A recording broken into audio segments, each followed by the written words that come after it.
project in engineering. Okay, ito po yung 7 steps that you follow whenever you design a product.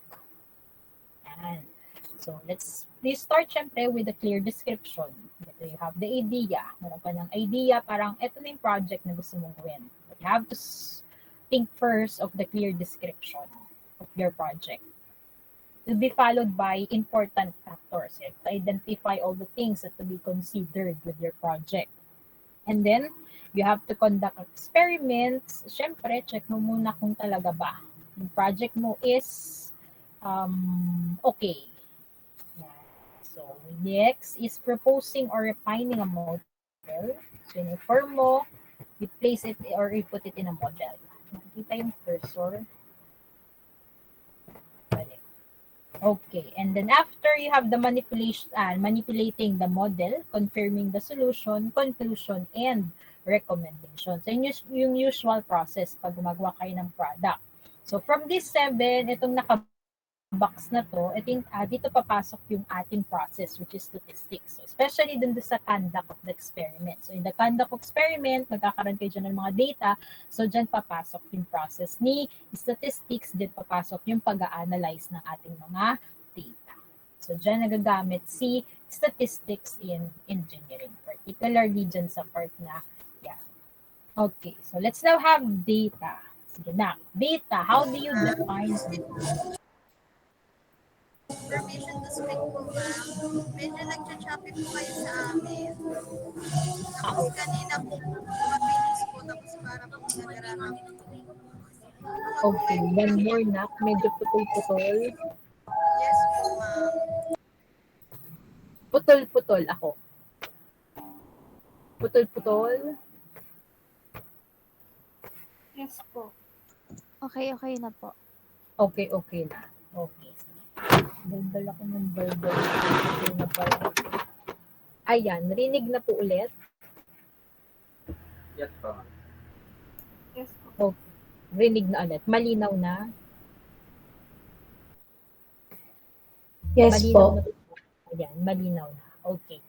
Hindi ko na naki-open yung aking camera kasi medyo nakakadagdag siya dun sa pagputol-putol. Tsaka naghahang din kasi yung laptop ko. Pasensya. Pagdating na ng ganitong oras, tsaka medyo mainit na din. So, medyo naghang na yung laptop ko. Yeah, pasensya na. So, hindi ko na-open yung camera. Pero yung boses, okay na po. Okay na po ba? Malinaw na? Yes po, okay na po. Yes po, ma'am. Malinaw na po. Okay, malinaw na. Okay. So, balik tayo sa ating discussion. Okay. Sige. So, again, from these 7 steps na ginagawa nyo sa engineering, pag gumagawa kayo ng product, so itong nakabox na to, dito pumapasok si statistics, particularly in that step. Yan. So from that step, dyan kayo nakakapito na papasok si statistics, si analysis. Okay, so pag-usapan muna natin si data. Sino yung pinaka, may nag-raise ng hand, question na, kaya question? Or napindot lang? Okay, sige. Continue tayo. Okay. What do you mean by data now? ECE1. What do you mean by data? How do you define a data?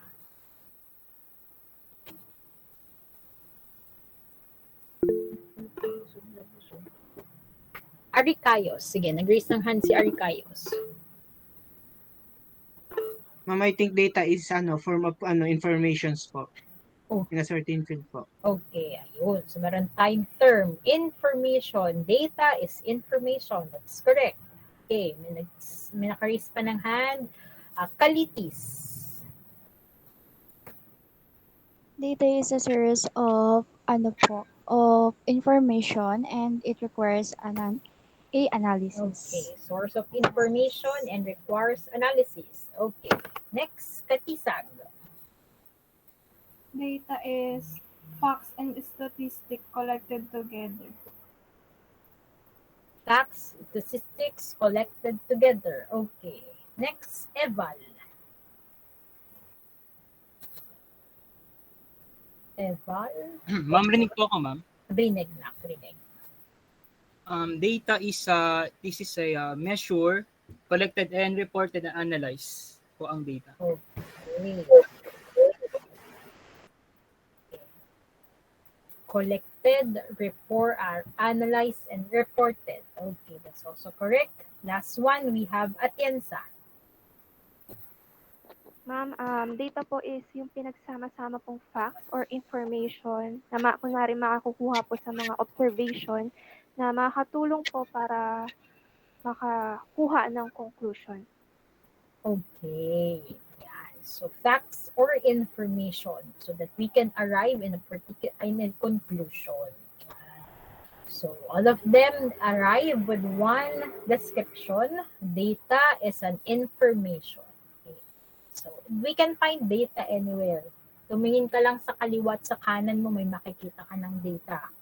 Halimbawa ngayon, submit natin. If I count the number of my attendees today in my class, that's already data. If I measure the time you attended my class, that is already data. So anywhere we can find data. That's information. Okay, this one. Yan. So data is a factual information recorded and used for the purpose of analysis. So we have two major classification of data. We have the qualitative and the quantitative. Okay, qualitative comes from the word quality. Quantitative comes from the word quantity.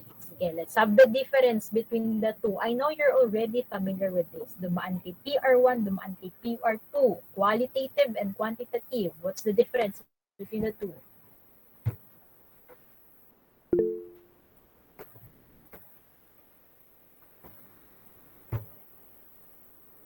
Anyone from EC1?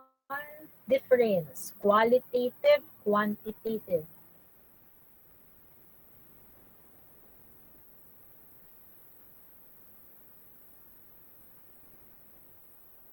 How do you differentiate the two?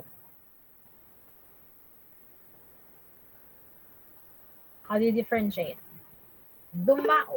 Sige na. Dumao. Quantitative and qualitative has two major differences.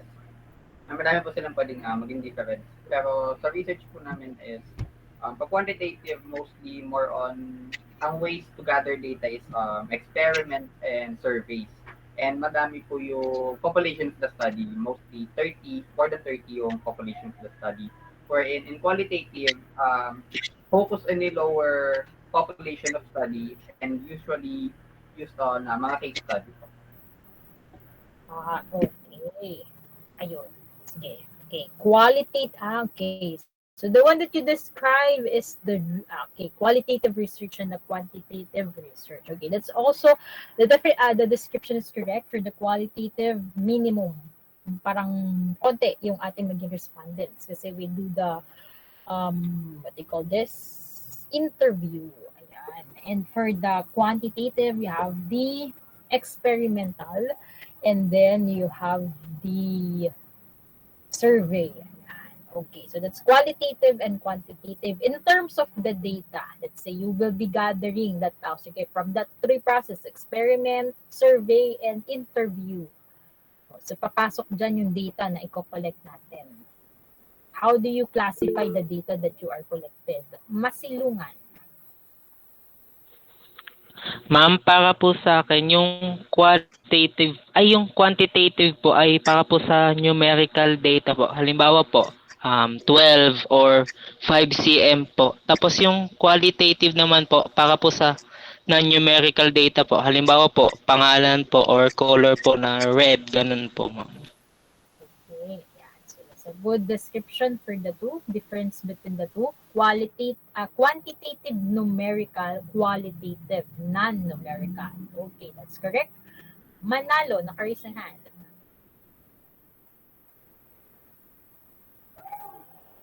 Ma'am, qualitative po can be descriptive words po yung ginagamit sa qualitative data. Pag quantitative naman po, numerical po.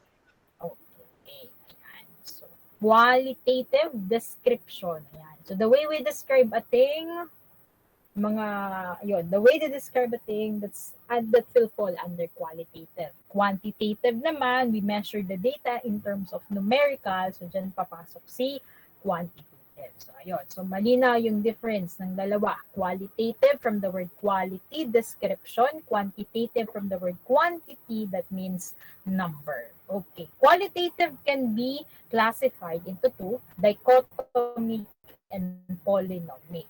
This means the number of options or the number of description you can have in a certain question. Let's say you have high school, if you ask for the high school level, okay, di ba dalawa na yung high school level na natin ngayon. We have the junior high school and the senior high school.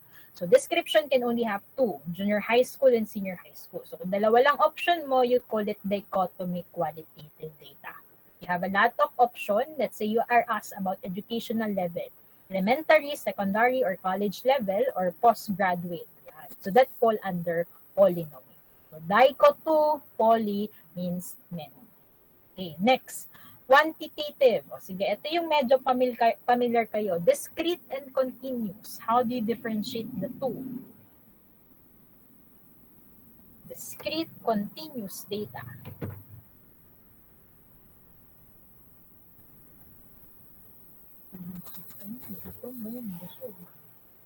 Discrete, continuous. How do you differentiate?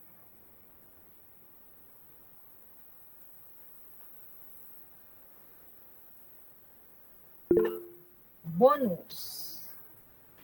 Ma'am, sa tingin ko po, yung discrete po is pag nag-census po kayo, then sa continuous po is pag nagsusukat po kayo ng area ng marketing target nyo po. Okay. Ayun. So, discrete, continuous. So, sabi ni Bonus, discrete daw pag nagsisensus. Di ba pag nagsisensus tayo, binibilang nyo yung number ng tao na nakatira sa isang bahay. So, we count the number. Yun nga. And then, continuous, sabi yung area daw minimeasure natin. So, the data when comes from measuring, you call it or you classify it as continuous. But when it comes to counting, you classify it as discrete. Gaya dito sa classroom natin, if I count the number of attendees today, that is discrete. But if I measure the time you spent in this class, that's already considered continuous data. Okay, sige. Let's have more example with this. We can give an example of data. Sige, Aricayos.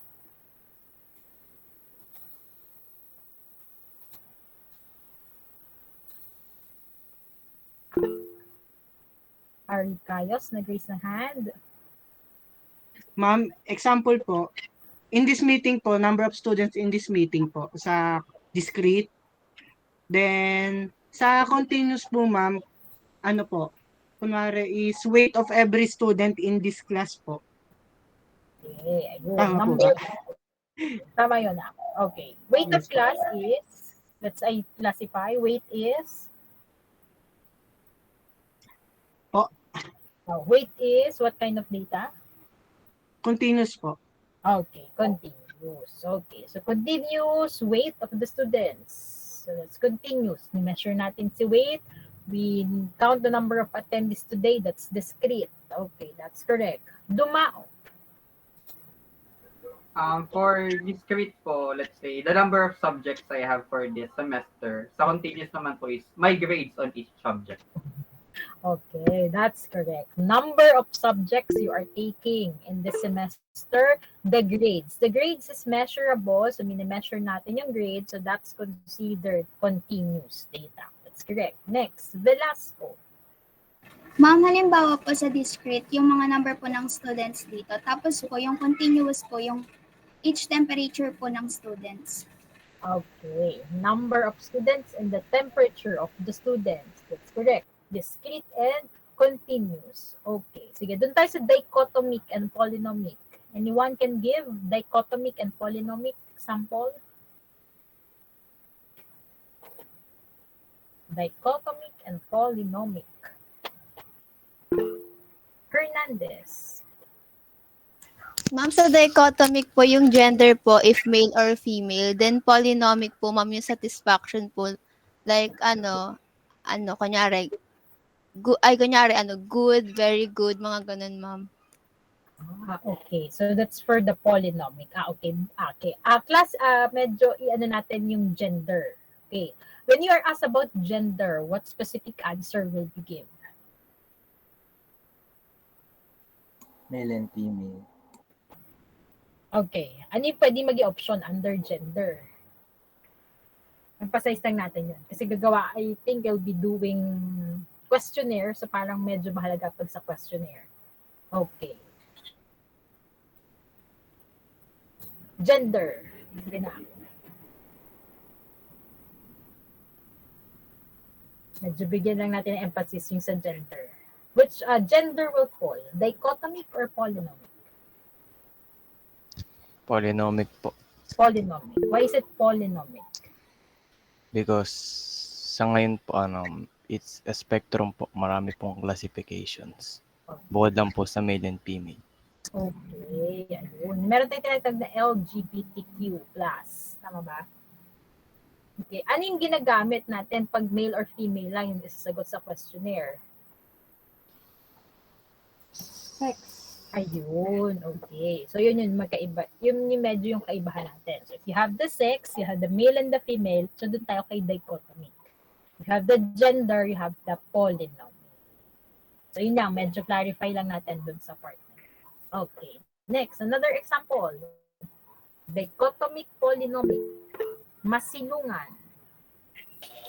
Ano po, ma'am, yung ang example switch po ng ilaw po. Kapag sa dichotomic po, kung on or off po yung switch po. Kapag sa polynomic naman po, yung kulay naman po ng switch kung red, blue, yellow, or kung ano pa man pong color, ma'am. Okay, ayun. The on and off, that's dichotomic. And then the color of the button, so that's polynomic. Okay, another, we have one more, De Jesus. For dichotomic po, results po ng a coin flip po, either heads or tails. Sa polynomic po, suits po ng cards pag pumili po kayo. Okay. Good.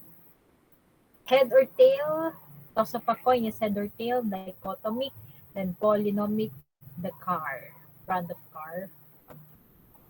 Last one, Arikayos. Ma'am, example po sa dichotomic po, ma'am, is yung questions po na nag-answer ng yes or no. Bali, 2 lang po ang options niya. Then, sa polynomic po, ma'am, yung kunwari, questions po siya na nagtatanong ng age or grade po ng students or numbers. Tama po. Okay. Yan lang po. Okay. So, that's dichotomic and polynomic. Okay. Ayun. So, we can now classify types of data we have. So, again, we can classify data in terms of qualitative and quantitative, and then you can also classify if it's dichotomic or polynomic, and quantitative if it's discrete or continuous. Okay, so let's now proceed. So you already know how the types of data. Next. Okay, ayan. So if you have the data, how do you analyze the data? So you have your data. You think this comes from 15 respondents. They were asked about their age classification, their gender, should be sex. Ayan. But this one should be sex kasi male and female. Prepared cola, ayan. And then these are the listed cola, Coca-Cola, Diet Coke, Coke Zero, Pepsi, Diet Pepsi, Pepsi Max. And they were asked to rate this from 1 to 5. Ayan. Okay. So if you are an analyst, syempre, we don't present a raw data. This is what you call the raw data. Yan. Galing sa survey, ito yung raw data na tinatawag natin. So, for the tawag doon, a viewer natin, ayan. For our viewer, for them to easily understand the data that we have, what we're going to do is to present it in the way they can easily gets or easily understand the data that we have. Kasi kapag ganitong klase ng data lang, kapag ganitong presentation yung ginawa mo, paano nila maintindihan yung data na meron tayo? So one of the help of engineering data analysis is to analyze this kind of data to present it in a manner na maintindihan ng ating viewer. Okay. So engineering, okay. Under engineering, you have 4 presentations that you can use.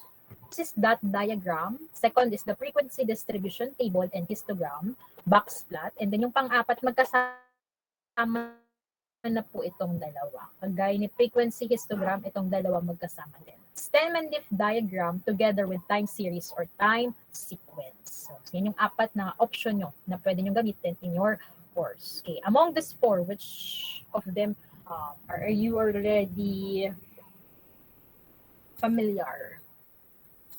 You're already familiar. Frequency distribution. Frequency distribution. Oh, the FDT, kasi napag-aralan nung high school. Okay, sige. So, tingnan natin. So, paano ba ginagawa itong 4 na to?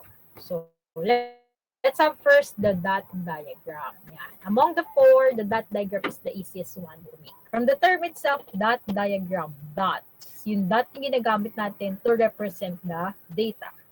So that diagram is useful display for a small samples used to display the variation in data. Define muna natin yung word na variation. How do you define variation? Variation. How do you define?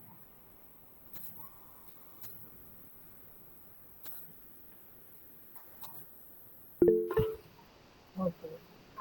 Arikayos. Variation. Ma'am, comes from the word variant po, ma'am. Parang different sets of ano po siya. Of datas. Okay. Or samples. Okay. Differences ng ating mga data. Okay.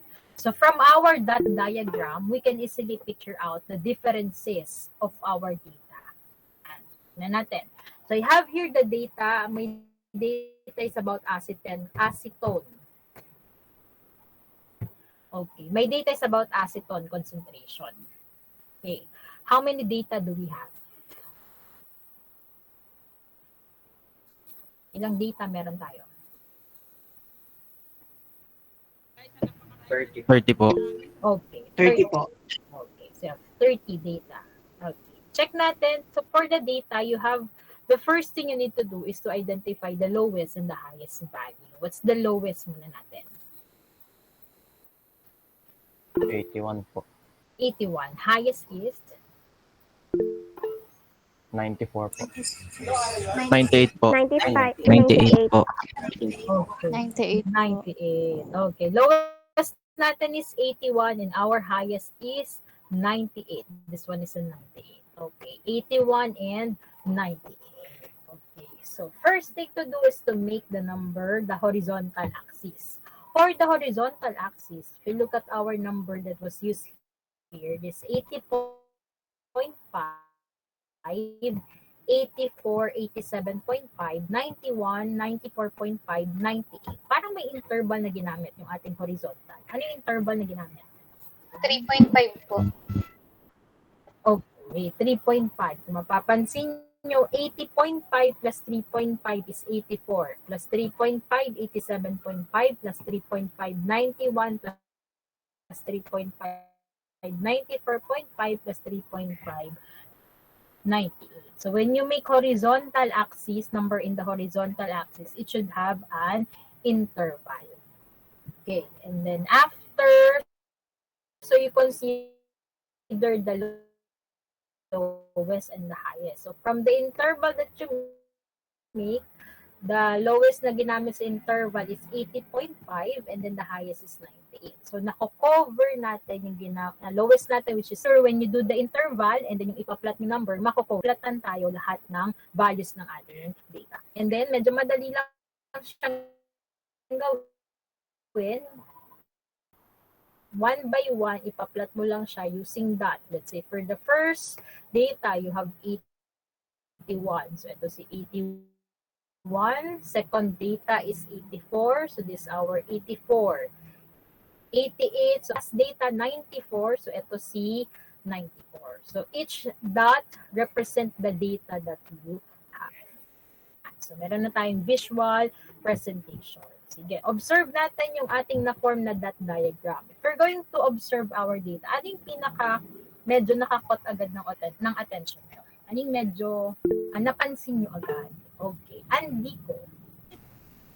Mataas po yung sa bandang 90 po, ma'am. Madami po yung dot sa 90. Okay. So madali nating ma-identify yung value na merong highest frequency, kumbaga yung tinatawag natin. The most frequent data in our given data. Yan. So yun agad yung medyo makikita agad natin dun sa data. Kung saan may pinakamadaming dot, ibig sabihin, yun yung may yun yung most repeated value dun sa ating data, which is 90. Okay, so yung unang napansin natin, meron pa bang mapapansin tayo? Ano pa yung pwede nating mapansin?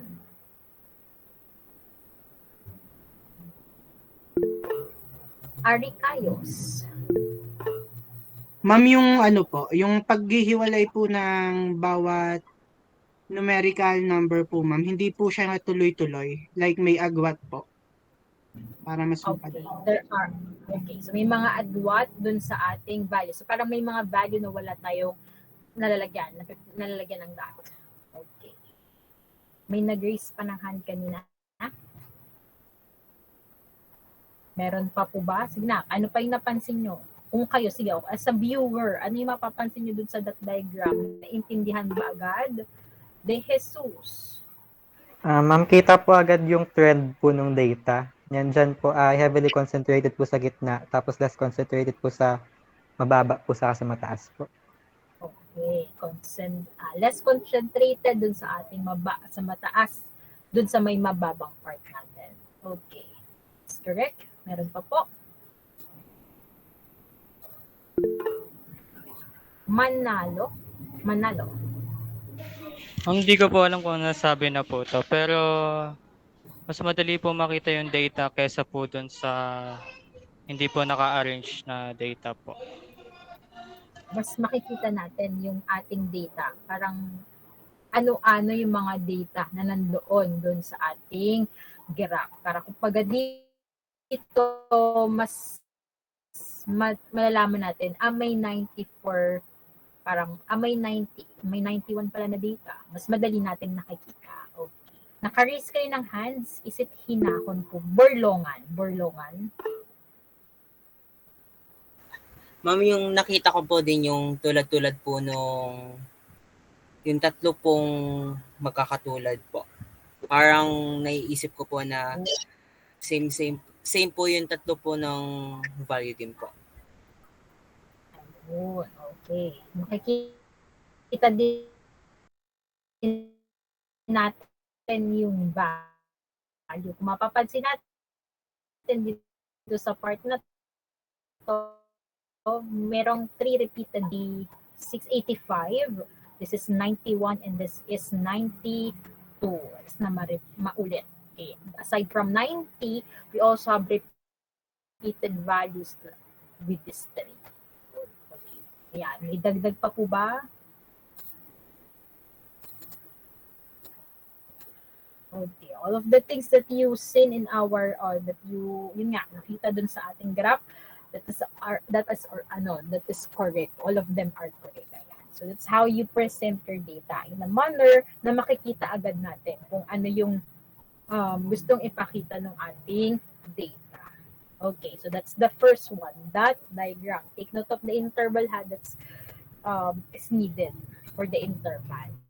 Okay, next, medyo madali si that diagram. Next is the FDT. So ito na yung medyo familiar kayo sa FDT. Ito yung nagawa nyo na during junior high school.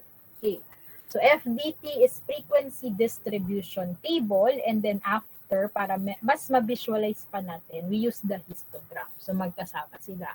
These are the things that we have to consider in making FDT. Range of the data, class interval, ang kulit ng PowerPoint. frequency, class mark, class boundaries, and the cumulative frequency. And then histogram, visual display of frequency distribution. Okay, define natin isa-isa yung terms. First, range. Take note, range is the difference between the highest value and the lowest value of the data. Subtract lang natin yung highest with the lowest, that's already your range.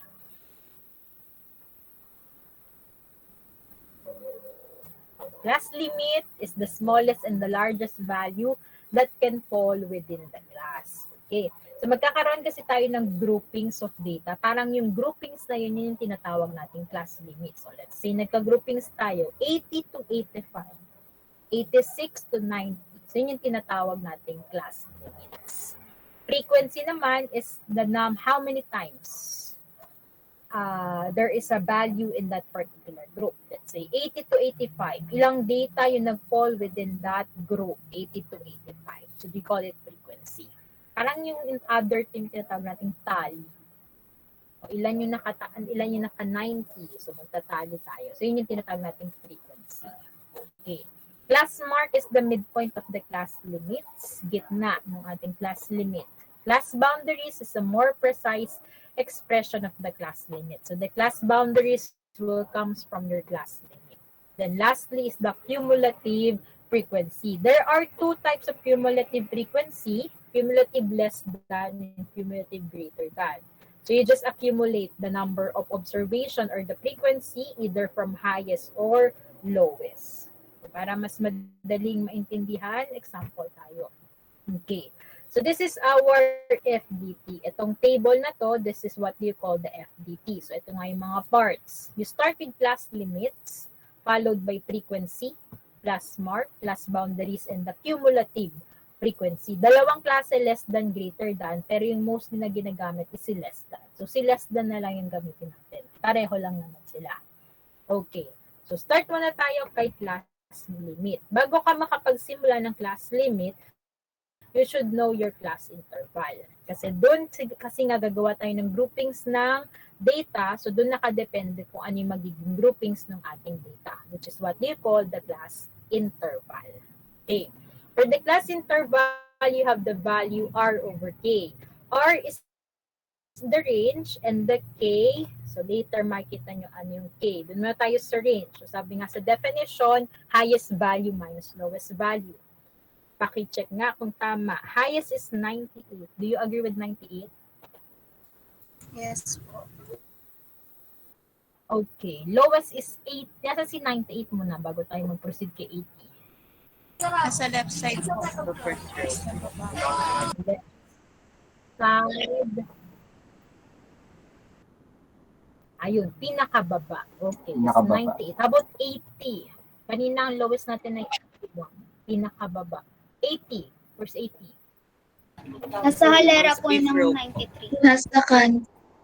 Nasa pang 5 row po. Fifth group po. Fifth column po. 93.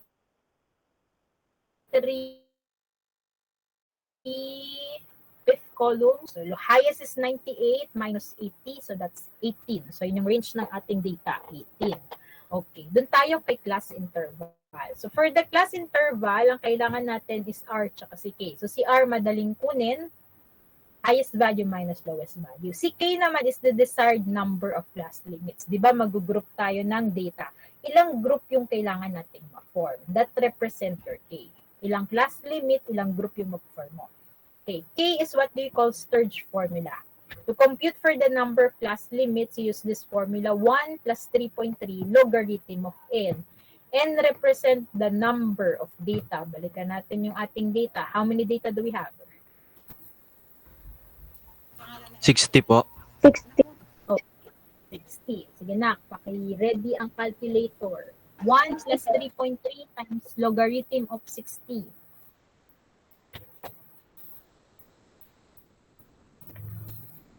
6.92 po. 6.92 po. Kukumpletuin po ba? Kasi mahaba po yung decimal. 2 decimal places. 92. Parang nasa 8 lang yung amin. One more. 3.3 times logarithm of 60. 60. Check ulit natin. 6 point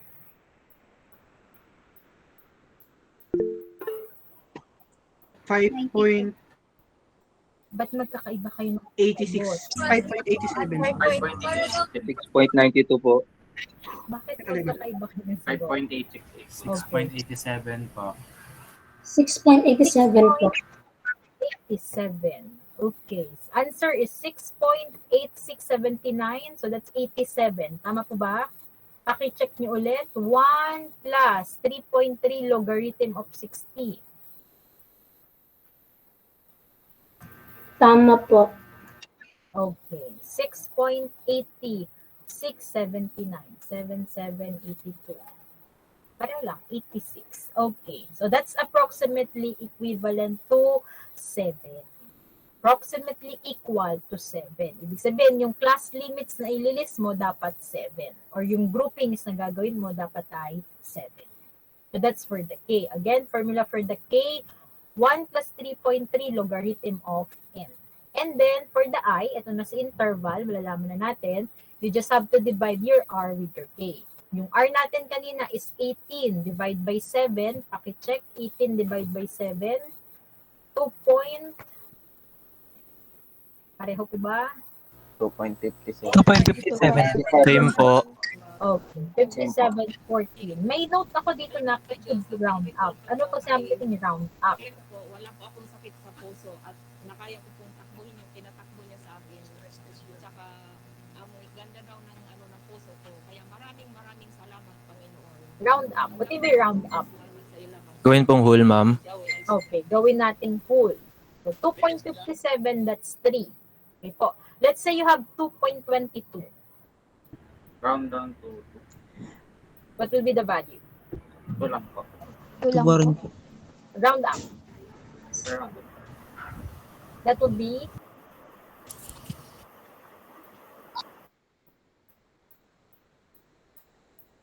okay, meron kasi tayong dalawang term, round off tsaka round up. 2.22. Round off po. 2.20 po.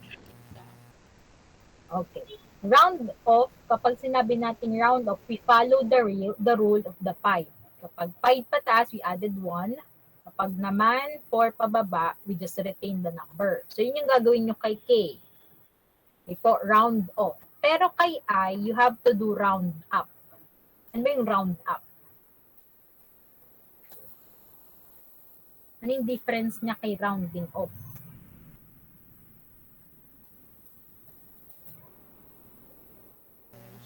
Mag-i-increase po, ma'am, pag 5 and above. Okay. Pag 5 and above, mag-aakyat tayo. Paano pagka 4 pababa? Retain po. Retain po, same lang. Same lang.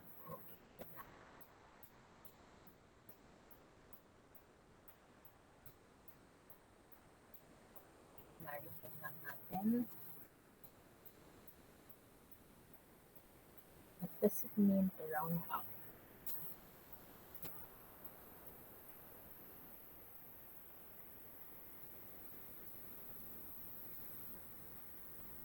Okay.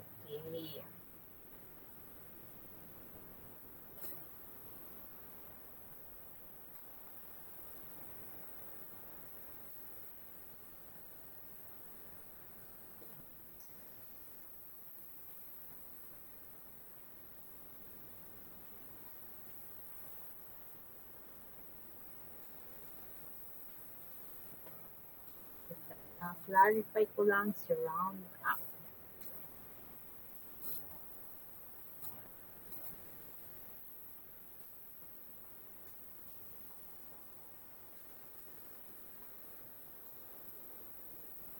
Okay, sige. Okay, for I, ito, okay po. For K, we have to do rounding off. Okay, the usual rounding off. For the I, let's say you computed 2.57. What you're going to do is the next, what you're going to use is the number next to it. So you have 3. Same with 2.22. The number next to it is 3. So 3 yung gagamitin mo. Nakukuha po yung difference for the I? ang kukunin mo palagi is yung number next to the dot number. Yung whole number next to that number. Nakukuha? Bali, ma'am, yung 2.22 magiging 3 po. 3. Okay. Yung 2.22 Magiging whole number po siya. whole number siya na 3.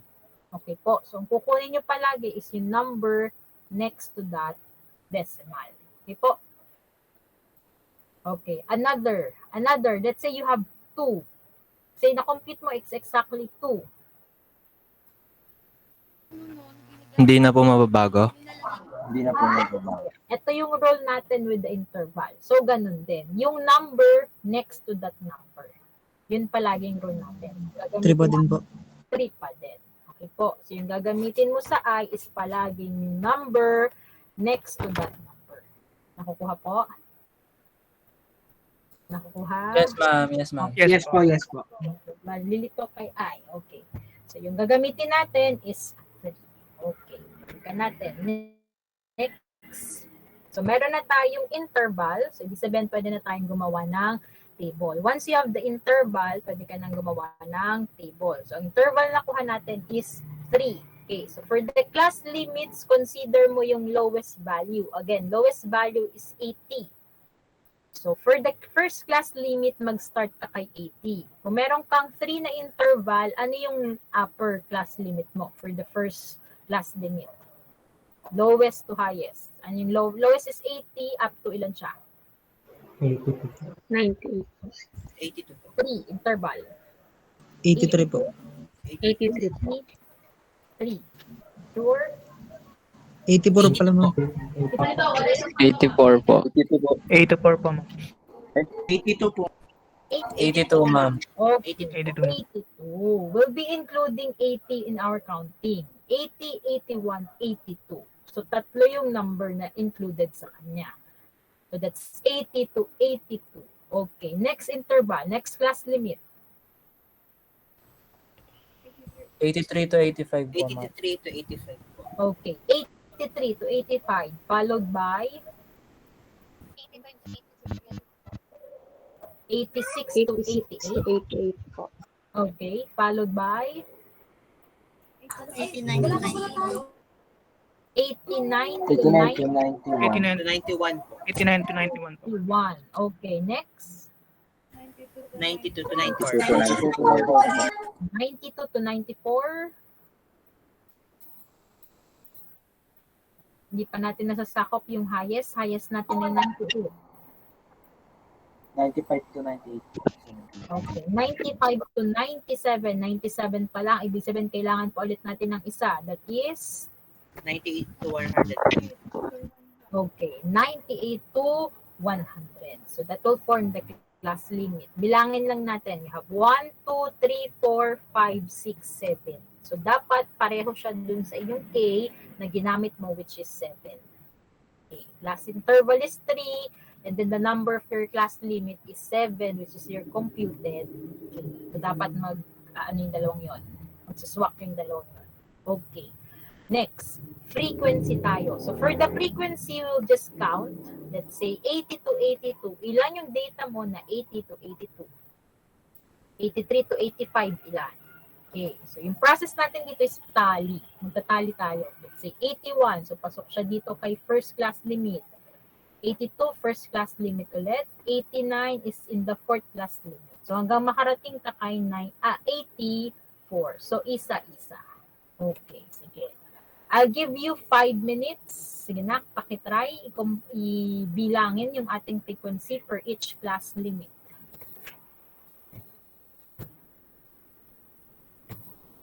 Tingnan natin ano magiging class limit.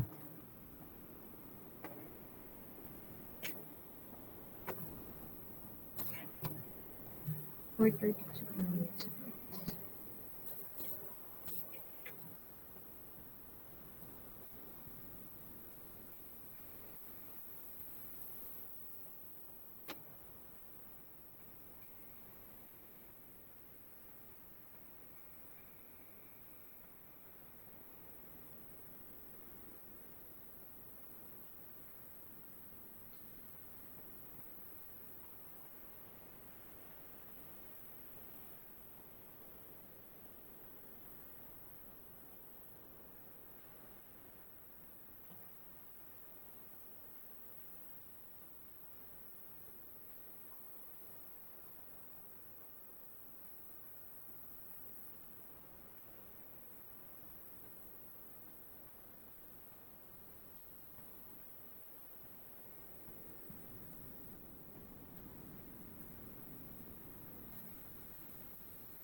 Okay na? So check natin. 80 to 82, what's the frequency? 5 po. 5. Okay. Got 5. Next, 83 to 85. 7. 7 to 7. Okay. Tingnan natin later yung 7. 86 to 88. 88. 13. 13 po. Okay. Pare-pareho. So I got 13. 89 to 91. 21. 21 po. 1. 21. 92 to 94. 9. 9. 9. 95 to 97. 3 po. 3. 3. Okay. 3. And then the rest, 2. 2 po.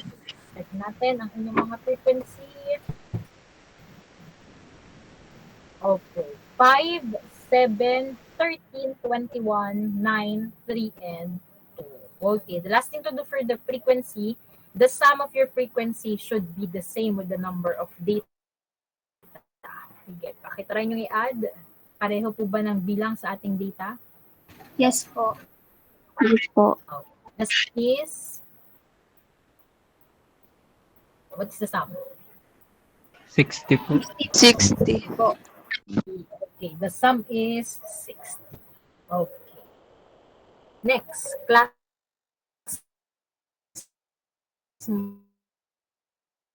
mark. So, okay na tayo kay frequency. Next is the class mark. The class mark as defined a while, 80 to 82, ano yung gitna natin?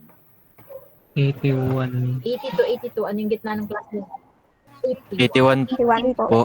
81 po. So, yung gitna natin, 84, 87, 90, 93, 96, 99.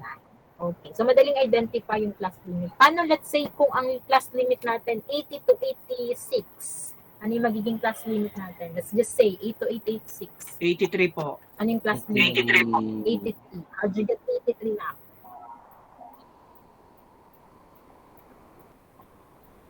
What's the way of getting the midpoint? Nag-umpisa po sa 81. Tapos ang gitna po is 83.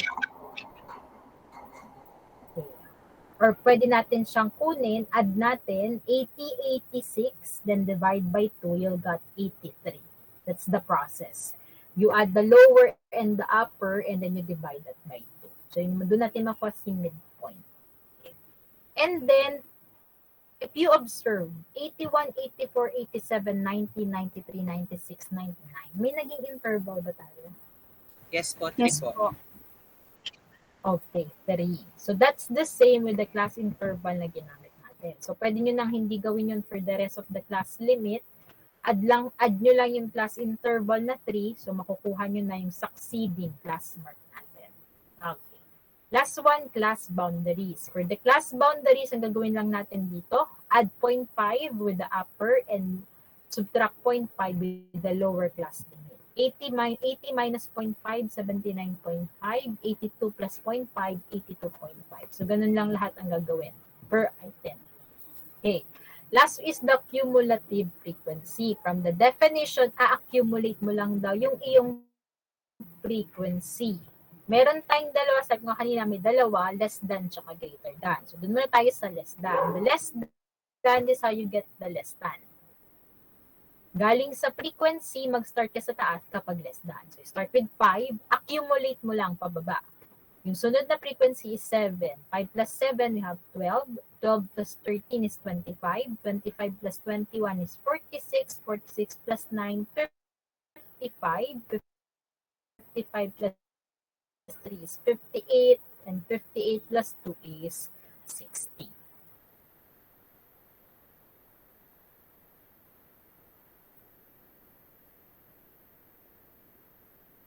Kapag naman cumulative greater than, kapag naman greater than, sa baba ka naman mag-start.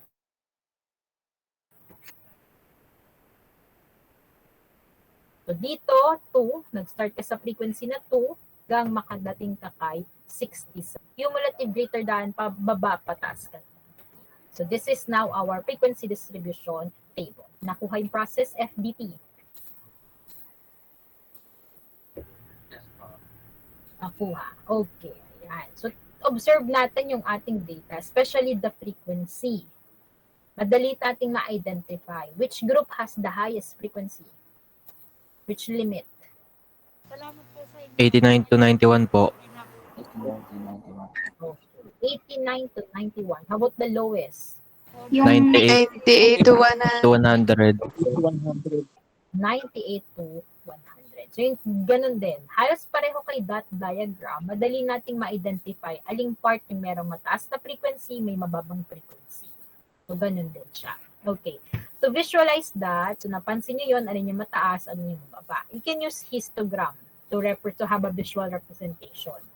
So, for the visual representation, dalawa lang yung kailangan mo. The class boundaries and the frequency. Yung class boundaries natin, nag-start kay 79.5, nagtapos kay 100.5. And then each of the class boundary, check nyo lang yung ating frequency. 79.5 to 82.5, 5. 82.5 to 85.5 is, I think this is 7. This is 13, 21. And then hanggang sa dulo, this 97.5 to 100.5, this is 2. So the histogram shows the highest frequency, which is this class boundary, and the lowest frequency, which is this class boundary. So yun po. Na-identify agad natin. Aling yung may most frequent or the less frequent. Okay, that's FDT. Next. Okay. Box plot. First time na-encounter box plot? Yes, ma'am. Opo. So, si box plot, ito yung okay. Itong dalawang natitira, ito yung usual na ginagamit sa inyo sa engineering. Si box plot tsaka yung time series. Okay. Dito muna tayo kay box plot. So, box plot simultaneously describes several important features such as the center, spread, departure from symmetry, and identification of unusual behaviors or outliers. So, yung mga data na outside the box natin, yung tinatawag nating outliers. So, hindi nagpa-fall within this box, that's outliers. So, box plot, ito siya, kaya naman siya tinawag na box plot. We'll be forming a box. So, paano nagpo-form ng ating box plot? 5 bagay yung kailangan nating i-identify. First is the minimum, so starting point ng inyong box. Not the box, pero yung box plot itself. So, ito yung ating minimum. Minimum is 45. Then you have to identify also your maximum, saan mag-end. So you have here 145. And then yung bubuo dun sa ating box will be the 3. Q1, Q3, and the midjan. Familiar kay Q1 and Q3? Sa statistics, ano yung Q1 tsaka Q3? Familiar pa? Masilungan. First and third quartile po. Okay, that's correct. First and the third quartile. So Q1 is the quartile 1, Q3 is the quartile 3.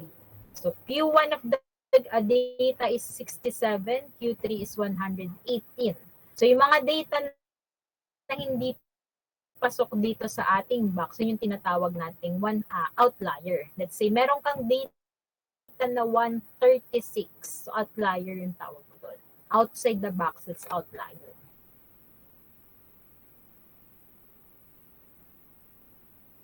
Okay. And then lastly is the median. Itong line inside the box, ang tawag natin dyan is median.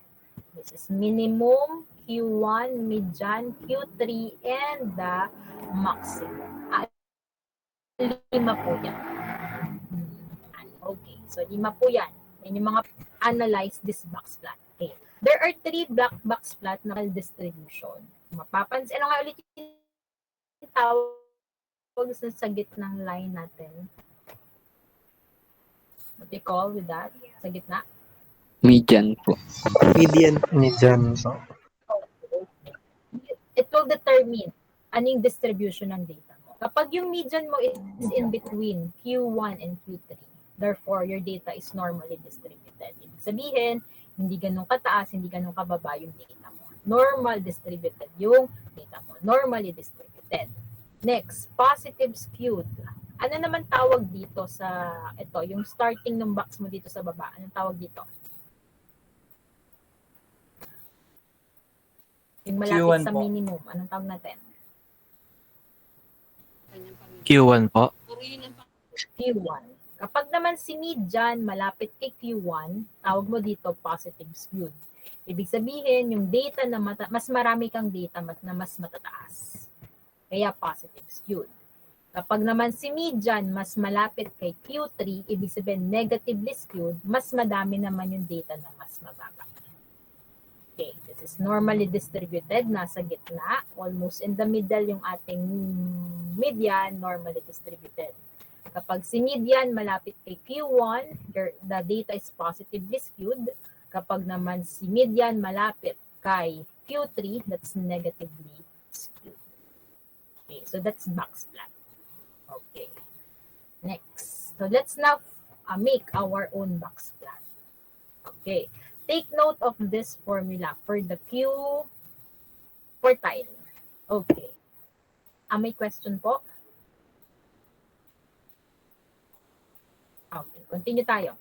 Median, by the way, is also considered, ano yung nawawala sa quartile? We have quartile 1, quartile 3. Ano yung isang pang quartile na nawawala dyan?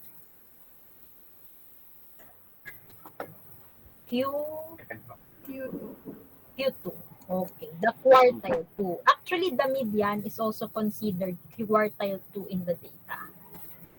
Okay, so pwede mo din itong gamitin sa pag-compute ng median mo. Or meron pang isa. How do you compute for the median? Di ba meron tayo mean, median, tsaka mode. Ang focus lang kasi natin dito is on group data. Mean, median, tsaka mode. Sige, mean muna tayo. Recall lang natin. How do you compute for the mean? Average po.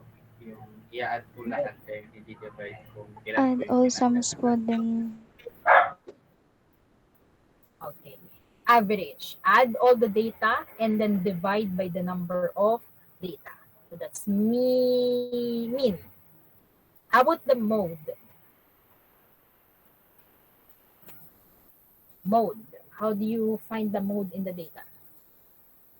Most common po dun po sa given.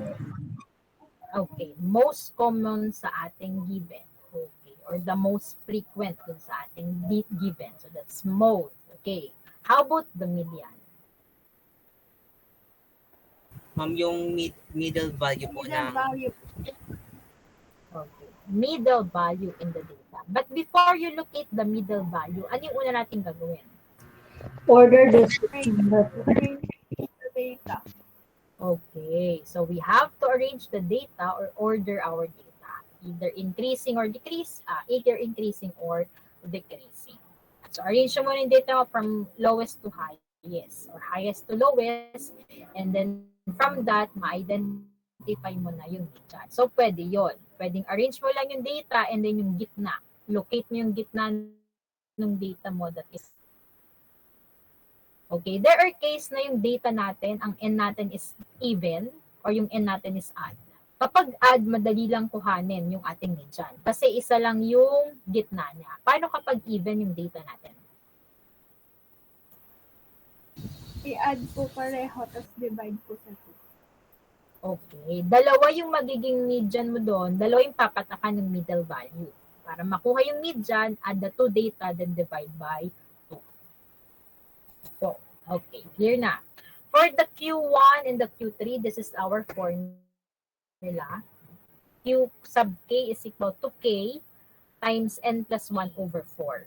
This will determine the location, not the value. The location of the data, but not the value.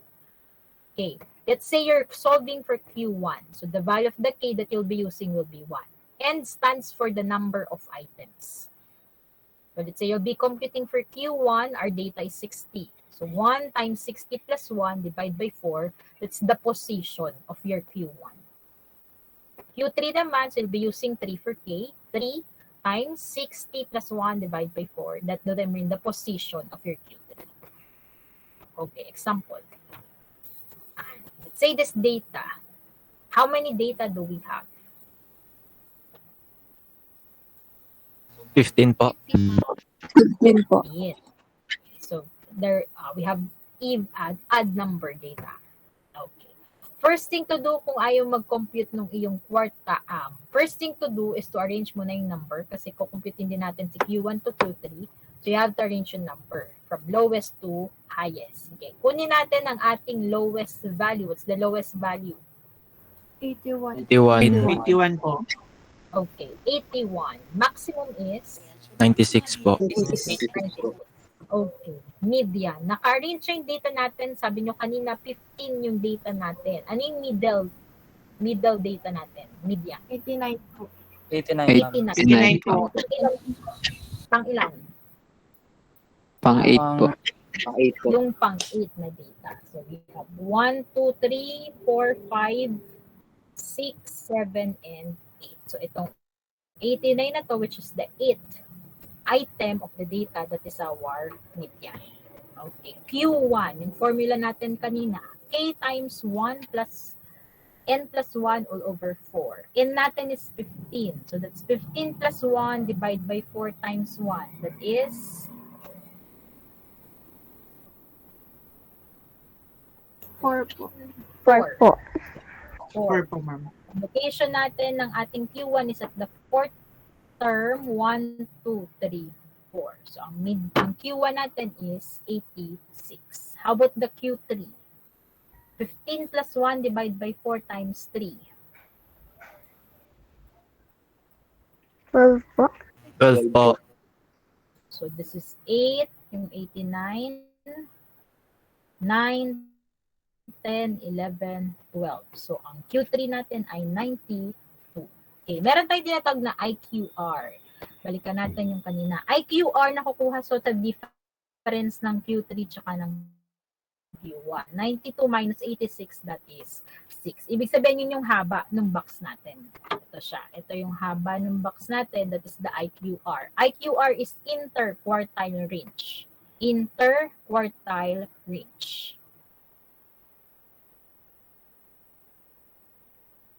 Okay, so pag ginawa yung ating box plot, lagay mo muna yung lowest. Lowest is 81, highest is 96.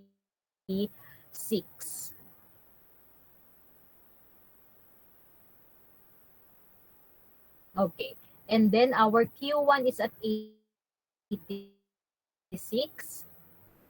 Q3 is 92. And then from Q1 and Q2, dun ka na magpo-form ng ating 9.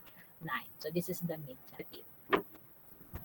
Normal, positive, or negative?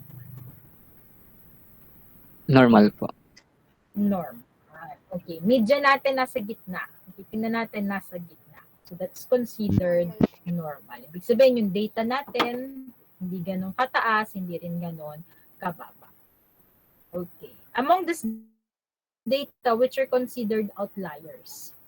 Okay, tingnan natin. Ano kayo mga consider na outliers?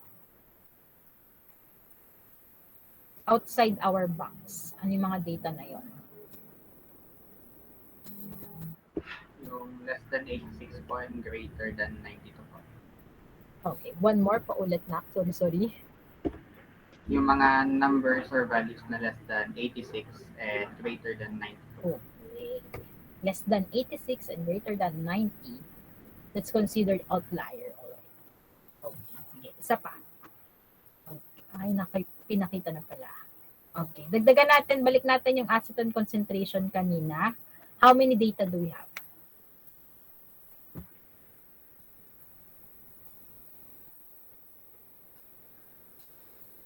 Ilang data meron tayo?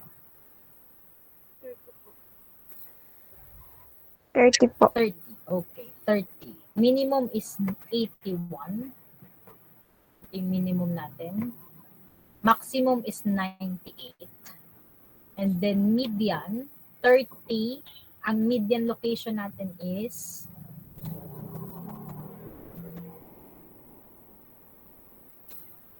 median location. Where's the location of the median? Nasa may 90 po. 90 po. Pang ilan sila? Pang ilan?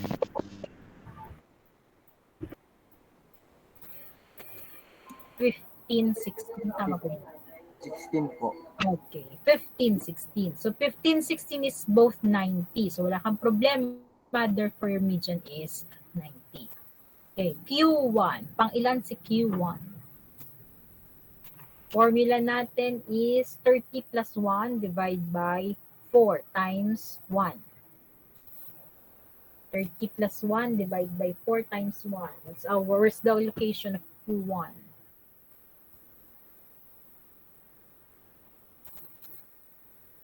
$30 plus 1 divided by 4 times 1. Location is at 8 po. 8. Yung pinaka-decimal natin. 7.75 po. Okay. 7.75. Will not be rounding off the place. Okay. We'll still be considering the decimal. Okay.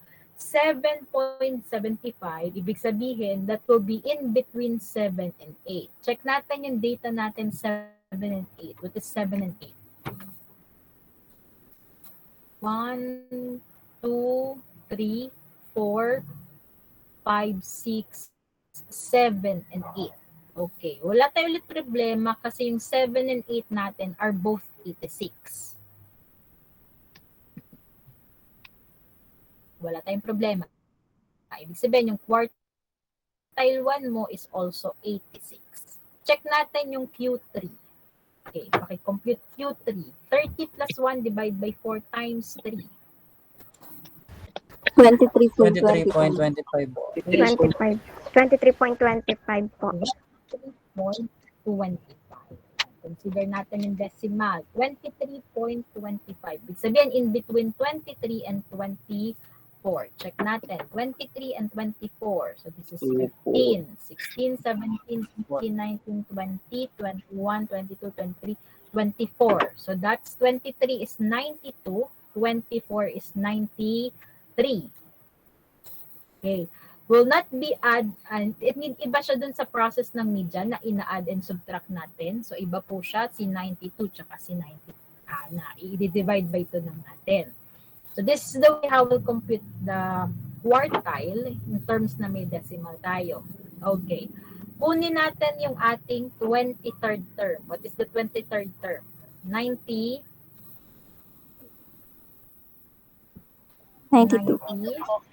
92. Okay. Plus. Decimal natin is 0.25 po. And then, multiply natin siya sa difference ng 24th at saka ng 23rd term. What's 24th term? 93 po. 93. Okay. Minus the 23rd term is 92. 93 minus 92 is 1. So 0.25 times 1 is still 0.25 plus 92. So you have 92.25. Nakuha yung process? Yes, ma'am. Okay, nakuha. Sige. Let's compute, let's just say, we'll be computing for the quartile. The position, let's just say 29.75. Let's just say, yun yung na-compute natin, Q3. Position is at 29.75. Let's just say.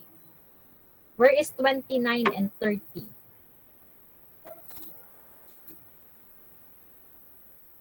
Which term?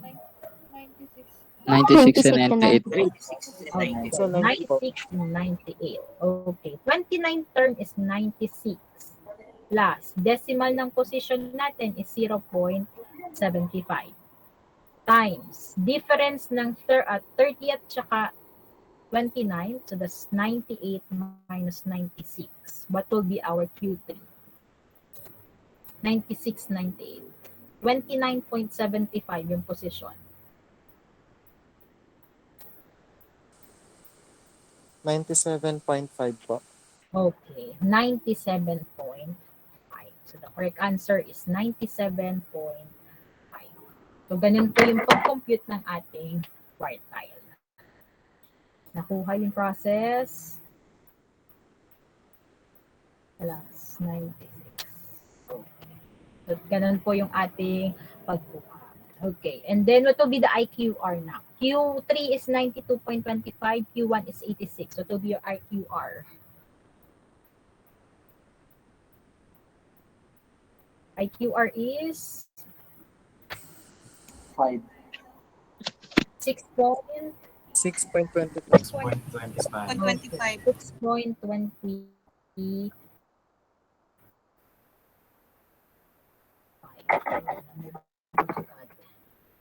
Balik mo na.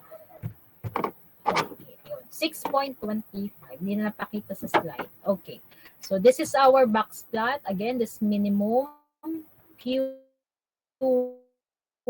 Q3 median, and this is our maximum box plot. Positive, negative, normal. Negative po. This is negatively skewed. So yung ating median mas malapit kay Q3, so this is negatively skewed. Okay, that is box plot. Okay. Last one, stem and leaf diagram. Okay, I think it's the first time encountering stem and leaf. Okay. Meron lang tayong dalawang i-consider kay stem and leaf.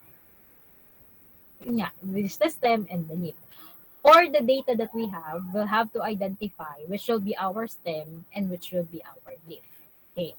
For a 2-digit data, the leading number is always the stem. And then yung last digit will always be the leaf. Ganun lagi kay stem and leaf. The last digit will always be the leaf. And then yung nauuna, yung leading digits will always be the stem. Kung ilang leading digit man yan, that will be stem. Basta yung last digit natin, that will be our leaf. Let's say you have 87. 7 will be the leaf, 8 will be our stem. Let's say you have 312. 2 will be the leaf, 31 will be the stem. Palaging yung ones digit yung ating leaf. And then kung ilan mang leading term yan, leading digit, that will be your stem. Okay. So this is how you make stem and leaf. Ito po siya. Itong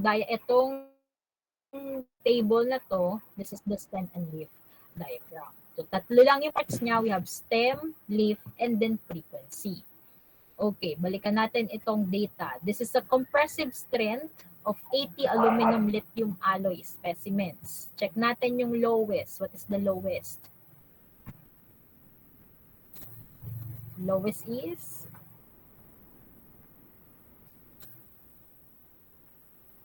76 po. 76 po.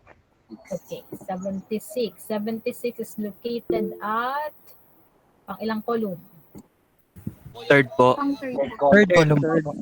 Third column. So this is 76. Highest value is 245 po. 245. Located at Sa first column. okay, first column. Ito siya. 245.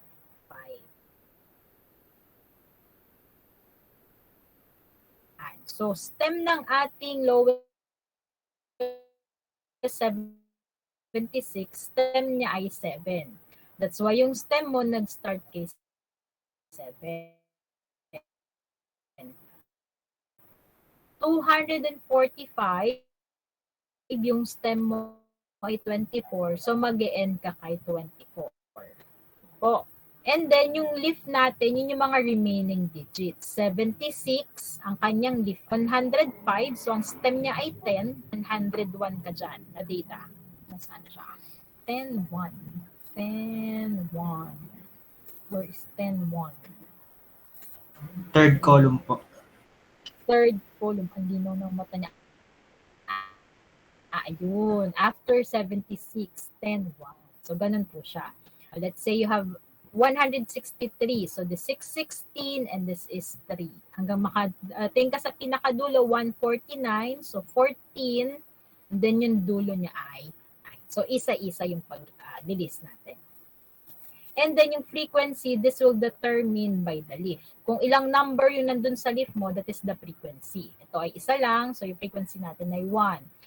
5 and 1, so this is 2. 580, so this is 3. So, ganun po siya. Stem is the leading number. Leaf is the ones digit. And then frequency is the number of leaf that is placed in the leaf column. Okay. The last part will be the time series. Okay. Time series, para siyang yung sa machine ng buhay. Yung ano yun? Yung sa hospital. Yun yung sinasabi nila dyan pag pinapakita ko lang. But this one represent. Okay. Ano yun? Question. Sige. Balik tayo. 7 leaf. Diyan po sa ano po. Diyan po sa may leaf po. Paano po malalaman po ilan po yung ilalagay po dyan sa leaf po? Frequency or sa leaf? Frequency or sa leaf na? Leaf po. Diyan po sa leaf. Okay. So all of this number are the data. Let's say for this 12. Ibig sabihin, ang kanyang leaf ay 1, 0, tsaka 3. Ibig sabihin, tatlo yung data natin na nag-start tayo kay 120. Yung isa ay 121.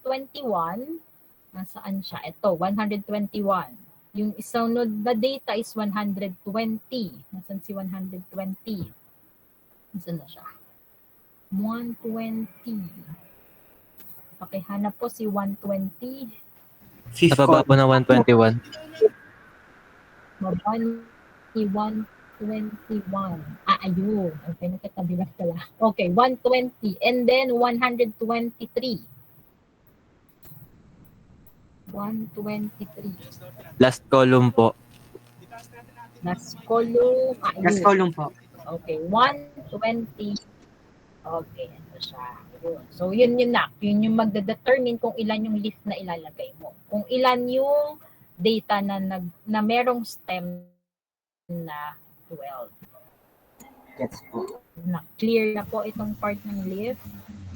Okay na po, ma'am. Okay, clear na. Okay, next. Proceed tayo. Time series. Clear na. Okay. Time series, pwede siyang dalawa. Kung mapapansin nyo kanina, yung stem and leaf na ginawa natin, pwede po yan. Maalis sa dalawa, tama po yan. This highest to lowest, yung isa naman lowest to highest. Maalin, tama po. Okay, start ka kay 105. So yung first dot mo will be 105. Tatapat ni stem. 97, so yung second dot mo will be 9. Na kay stem na 9. 245, akyat ka, yung sunod na dot mo at 24. 163, so baba ka kay 16. Ayun siya. And then, hanggang marating kapag ganito yung approach. Hanggang pababa mo na. 105, 196, and then akyat ka ulit, 221. So, punta kay 221, at in 22, and then meron kang 1. Ito na siya.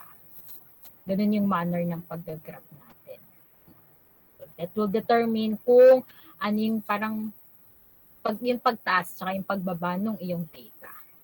Nakikita natin. And then from that line, you can also determine kung ilang data ba yung nagpo-fall in that stem. Let's say for this Let's say, dito kay 7. So, mapapansin nyo, isang dot lang yung meron sa line ni 7. So, yung leaf niya dapat ay isa lang. Dito kay 10, isa, tsaka, I think this dot, dalawa. So, kaya dalawa yung kanyang nasa leaf. So, let's say ito. Kung ilan man ito, dapat yung sa line na yan na 15, ganun din karami yung dots mo. Ayan, hanggang sa dulo. So that's how you make time series. Nakuha po si time series. Calderon, question. Ma'am, paano po malalaman yung pagkakasunod-sunod po ng placement ng mga dots? Okay, wait. Pagkakasunod ng dots. Okay. You follow this format. Ito yung direction natin. You start with ito, 105. So, at dot natin 105. And then sunod-sunod. You'll not be arranging You'll not be arranging from highest to lowest. You plot it as a raw data. Kung ano yung nakuha mong data, yun na mismo yung ipa-plot mo. 105. So, yung first dot mo is 105. Second dot is 97. Third dot is 245. Fourth dot is 163. This is 207. So, sunod-sunod siya. Then, magdating na si dulo, akyat ka ulit sa taas, 221. Raw data. Ipa-plot mo siya ng raw data. Okay. Nakuha po. Nasagot ko po yung tanong. Na-clear po ba yung part na yon?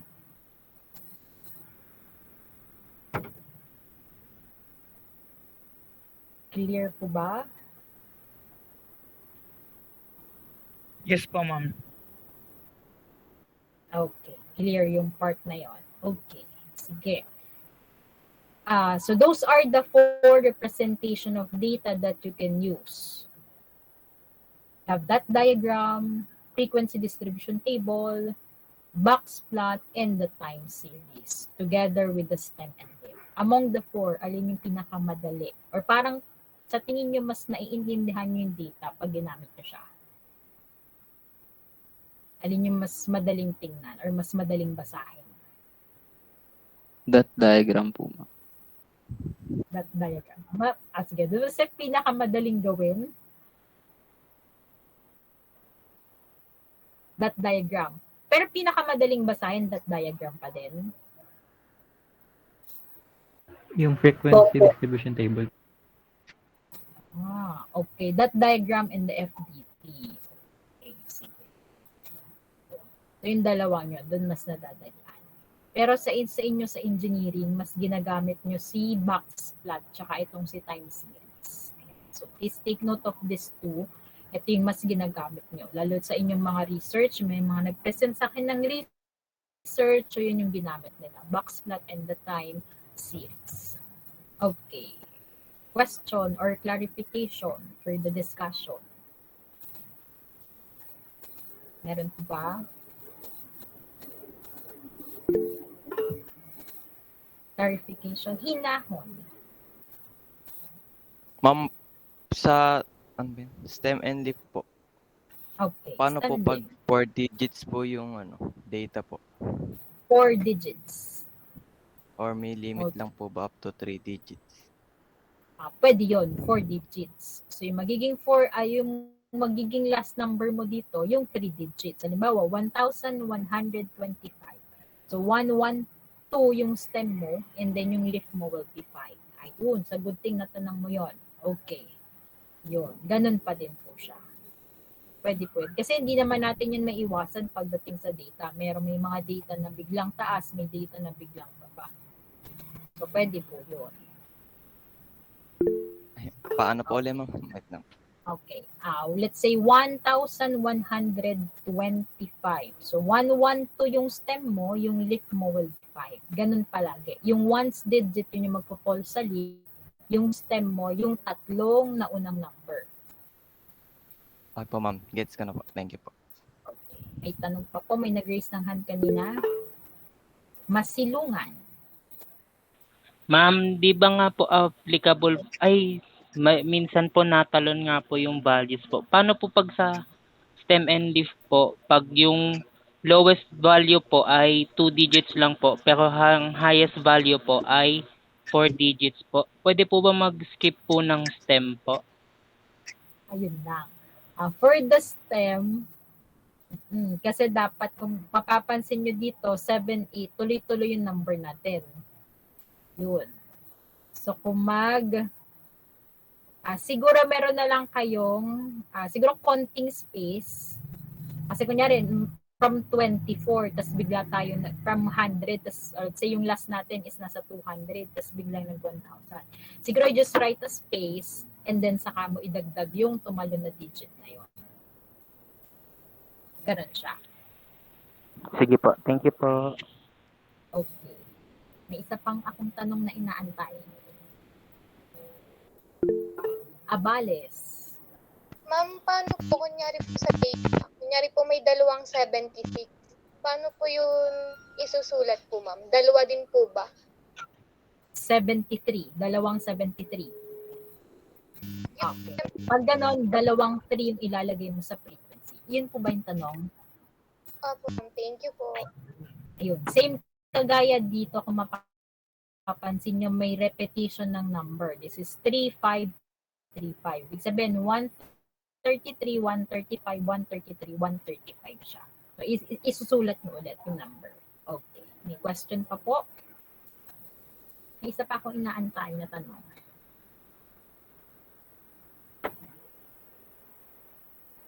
How about if you have one-digit number?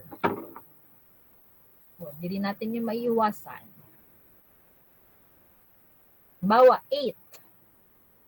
What will be your stem? What will be your leaf? Ma'am, siguro po yung stem 0. Okay, that's correct. Okay. Stem niya ay 0, and then yung leaf mo yung magiging 8. Okay, nakuha po? Kasi hindi rin natin yung maiwasan. Nakuha po ba? Yes po, ma'am. Okay. So, yun. Clarification pa po. Stem and leaf.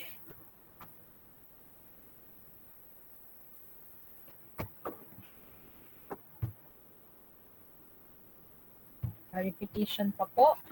Ma'am, bali po sa time series po, ma'am. Babase po sa stem. Sa stem naka-base yung ating time series. Yan. Kung mapapansin nyo, stem lang talaga yung halos ginagamit natin dun sa time series. Stem lang talaga yung ginagamit natin.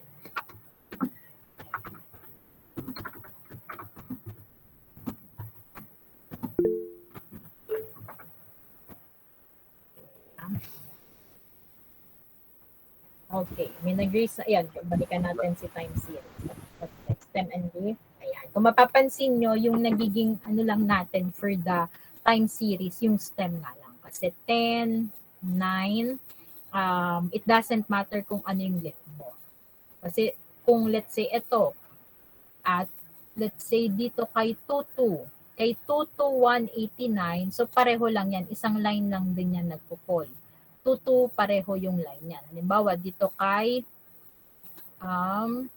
itong kay 20. So 7108. So apat na dots yan. Magkakaline sila kay 20. So ganun po yung itsura niya. Yun po ba yung tanong? Opo, ma'am. Thank you po. Okay. May tanong pa po.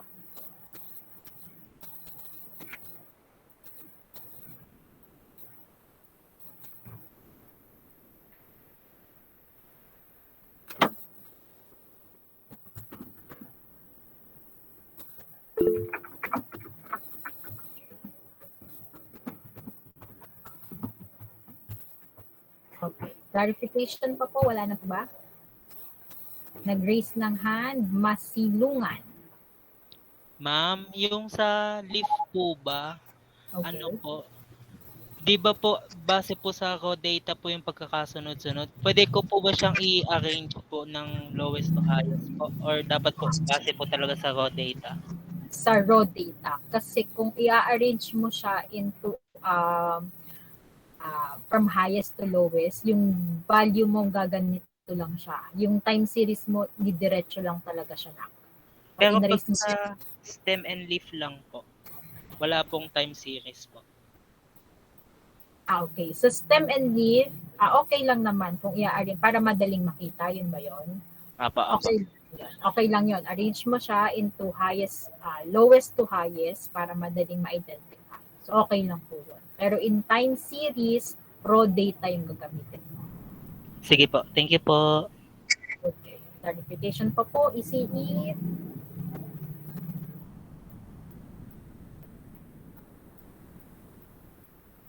Okay.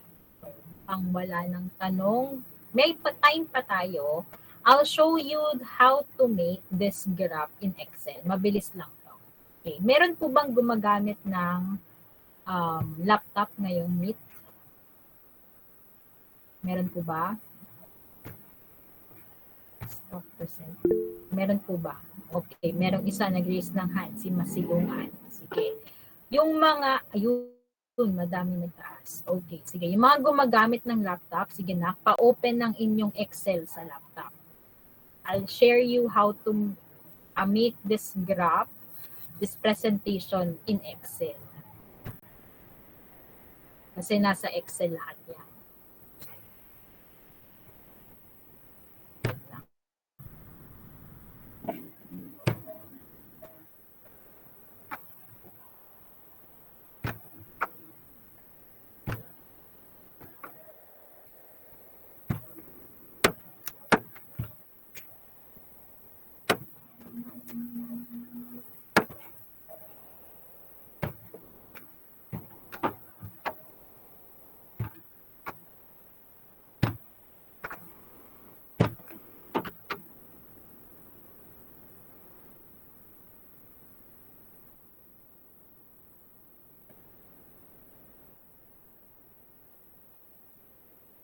Share screen.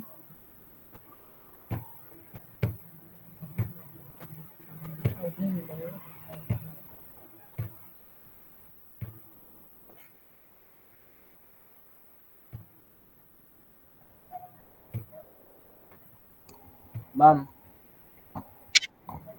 Hello po, ma'am. Question. Ano na pong nawalan po kami ng kuryente, ma'am eh. Nawala po ako Calderon. Yung time po na nag-ask. Kakapasok mo. Okay. Kakapasok mo pa lang na? Hindi po. Nung nag-ask po ako sa inyo kanina about sa dinidiscuss niyo po, bigla pong nawalan po kami ng kuryente. Kababalik lang po ng internet. Okay, sige. Med, naputol yung sagot ko. Tama ba? Naputol yung sagot ko kanina? Opo.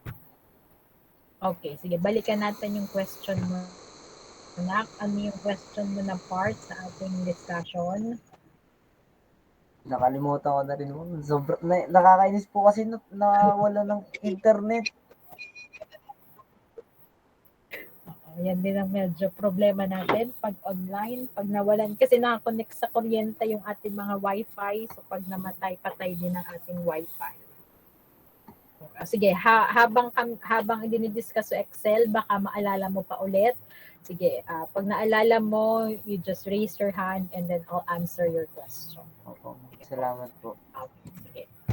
Okay, ayan. Kita na po yung ating Excel. Yes, ma'am. Kita na. Okay, sige. Paki-type mo na ito. Sige, yung kahit hanggang dun sa number 50 na hanggang kay 85. Sige na. Doon muna tayo kay 85. Tanggalin muna natin ito. Clear contents. Okay. So, meron tayong dictate ko din. 81, 82, 84. Ito lang muna ha. Itong column na to. First column lang. 86, 86, 85, 85, 82, 82, 81, 81, 82, 82, 83, 85. First column muna. Okay. Okay na po.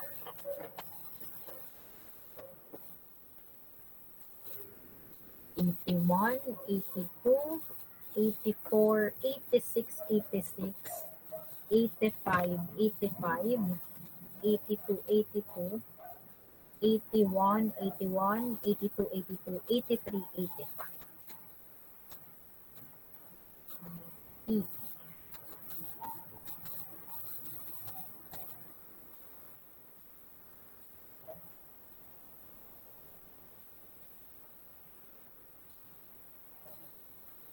PCE1.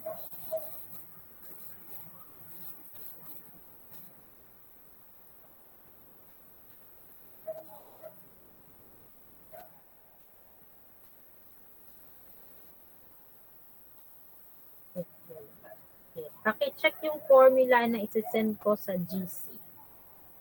Okay, so kung na-enter na itong mga data, itong data na to, ayan, ayan po. So itong data na to, meron siyang formula. Meron tayong formula, paki-type nyo, equals, and then count if. Equals, count if, parentheses, and then you just click the dollar symbol dun sa my keyboard. Dollar symbol, tapos A means column A. Then dollar symbol ulit, 2 means row 2. Okay, next, colon, dollar symbol, and then A sub A2, ibig sabihin yung cell na A2. Then comma, A2 ulit. Sa GC sinend ko, equals, count if, parentheses, dollar symbol A, dollar symbol 2, colon, dollar symbol A2, comma A2, parentheses. Okay, dapat ang lalabas sa Excel ay 1. So, i-clear ko muna to. Okay na po. Lumabas yung 1 sa inyong Excel. Meron po bang 1 na lumabas? Nakakasunod po ba? Opo. Okay. Next, i-drag nyo lang yung ginawa nyong formula hanggang dun sa last na data. Drag nyo lang. Yan. Drag nyo lang siya hanggang sa last na data.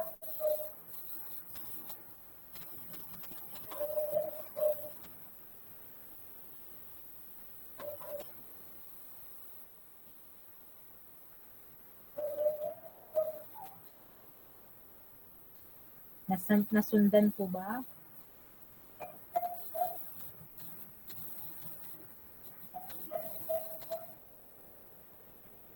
Okay, so ano tong mga numbers na to? These numbers determine ilang, pang ilang, let's bawa itong 81.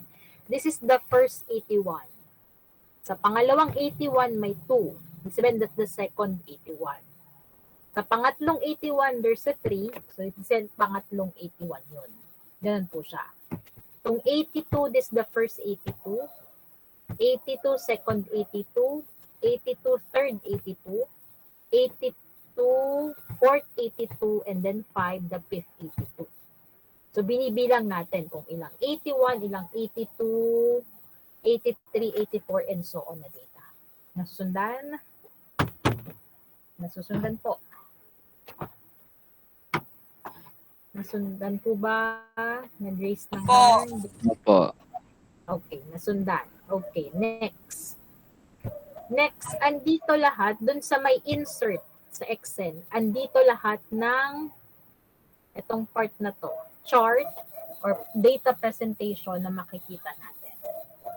Okay, so ito yung bar graph. Yan.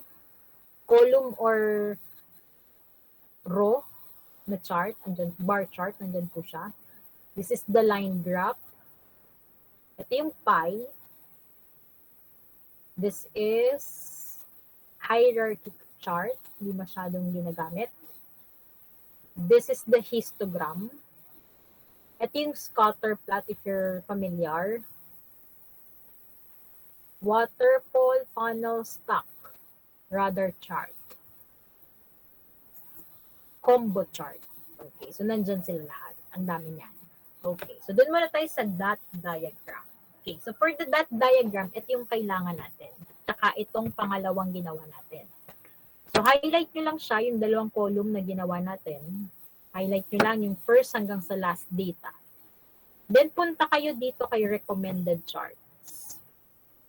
Recommended chart, ito yung pipiliin nyo, which is the scatter. Okay, itong scatter na to yung pipiliin nyo.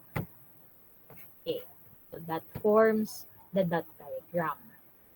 Okay, kung observe natin yung kanina, medyo malayo pa nung itsura yung dot diagram. Para maging itsura yung dot diagram, adjust lang tayo ng konti. So, medyo paliitin natin yung graph natin. Ayan. Palitin nyo lang siya hanggang medyo magdikit-dikit na yung dot natin.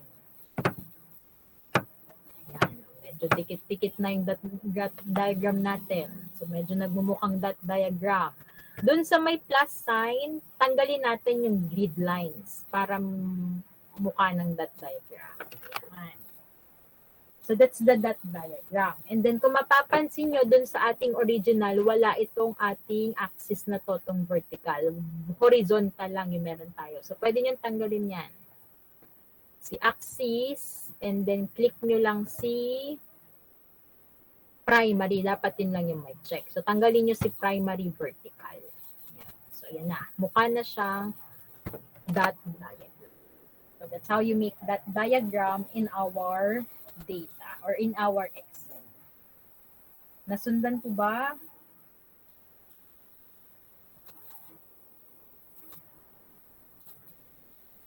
Nasundan po, ma'am. Nasundan. Opo, ma'am. Okay. Nasundan. Okay. Next with box plot ay yung ating histogram. Si FDT, mano-manong complete talaga yon. So, ang magagawa mo lang dito is yung histogram. Kasi yun yung visual representation niya. Okay. So, let's have this. I chose 3 boundaries lang. 3 class boundaries. And then, this is the class boundaries. Boundaries. Okay. And this is the frequency. Yung katabi niya. Okay. So, yun yung frequency natin. Okay. So, to form, ganun ulit, highlight nyo yung dalawang data na kailangan natin. And then, punta ulit kayo sa insert. And then, punta kayo sa recommended chart. Okay. So, punta kayo sa all charts na. Recommended charts. Tapos, punta kayo sa all charts. This is not considered histogram kasi yung ating vertical rectangle, hiwa-hiwalay. Kapag kasi histogram, dikit-dikit. So, nandito siya sa baba, histogram. Ayun. Histogram. Okay. Click nyo muna itong isa. Paano nga maginawa namin ito? Okay. And then, itong isa naman, medyo iba yung na-form natin. Kasi itong histogram na na-form natin is arranged from lowest to highest frequency. Dapat mag-start tayo sa lowest class boundary. So, punta kayo sa chart design ulit. Chart design. Okay na. Ano nga ba yun? Ngayon, nawala na. Okay, wait lang. Ang hirap ng walang mouse. Chart design. Change chart type. Bakit hindi siya ayun. Okay. Balik niyo ulit. Okay. Punta kayo sa change chart type.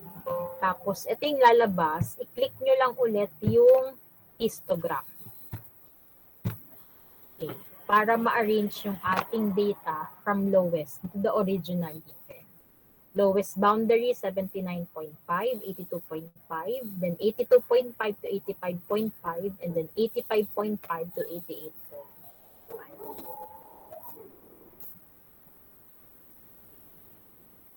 That's histogram. Nasundan si histogram? Yes. Okay, nasundan. Next, after histogram, we have the box plot. Si box plot yung pinakamadaling gawin dun sa ating data. Okay. Balik tayo dito sa ating data. Si box plot, so ito lang yung kailangan mo. Itong data lang na ito. Yung original data, yung raw data lang, yung kailangan natin. You don't need to arrange your data. Ito lang siya. Kahit raw data yan, okay lang po. So again, highlight mo and then insert and then recommended chart. Punta ka ulit kay all charts and then nandun siya kay box and whisker. Yan. Ito na po siya. Click mo lang si OK and then lalabas na yung iyong box plot natin. And then, para ma-highlight yung mga parts natin, nandun siya kay data labels. Click nyo lang si data labels, lalabas na yung mga parts niya. This is the minimum 81, maximum is 86, Q1 is 82, Q3 is 85, and the median is 83.13.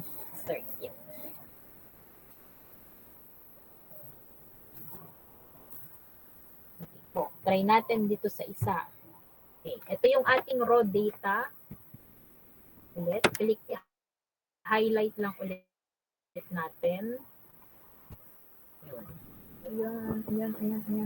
Okay, hanggang 19. And then insert, recommended chart. Punta ka ulit kay all chart. And then punta ka ulit kay box and whisker. And then that will give the box plot. Okay. And then again, highlight mo yung ating data labels para makita mo agad yung ating lowest, minimum, highest 123. This is 101 Q3, 84 Q1, and then the median is 94.94. Meron kayo nakikitang 92 dyan. They also place the mean natin. But yung X natin, that is our mean. Yan.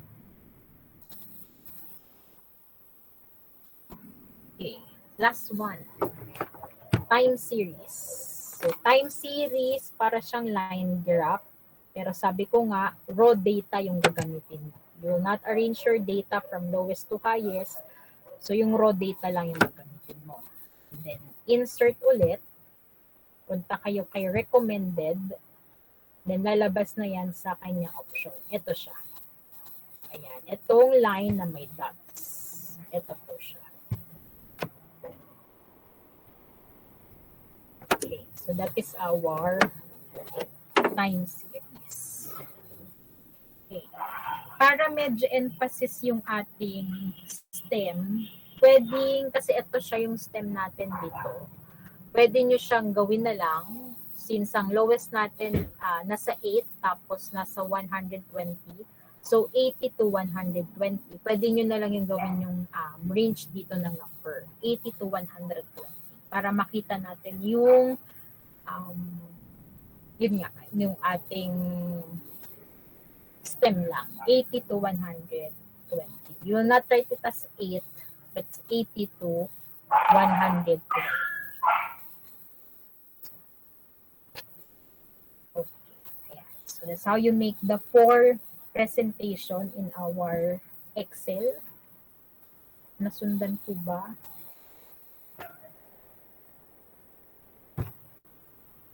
Nasundan po ba? Apo. Ayun. Okay. So, nasundan naman. So, you can use that for your presentation. Kasi ngayon, soft copies na lahat. So, talagang nire-require na kayo gawin yung inyong graph from, it's either on the Word or on the Excel. So, ayan. So, ayan si Excel. Diyan nyo siya makukuha. Enter nyo lang yung data nyo with the cells and then click nyo lang yung mga pictures natin na chart. So, lalabas na yung mga presentation natin. Okay. Question. Yung kanina, naalala na po ba yung tanong? Hindi na po, mas. Hindi na po naalala. Naalala na po ba or hindi pa? Hindi na po, boss. Hindi na. Sige, open pa rin naman ang ating GC. Sensya na, medyo maingay yung background. Open pa rin naman yung ating GC. So kapag maalala, erase lang sa ating GC. So baka ma-answer ko yung tanong. Okay. Question ECE before we end our meet today.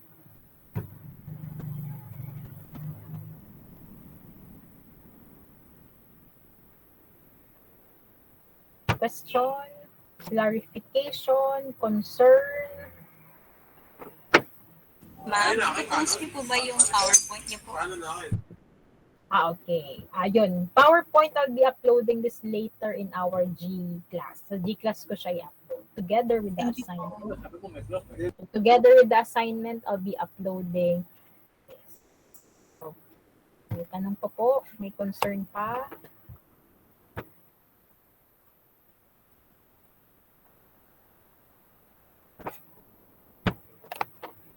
Wala na po ba? Okay. So, kung wala na pong tanong ang SE1, so we can call it a day. So, thank you very much, SE1. I'll be seeing you next week. Tama ba? May klase pa next Saturday? O holiday na po ba?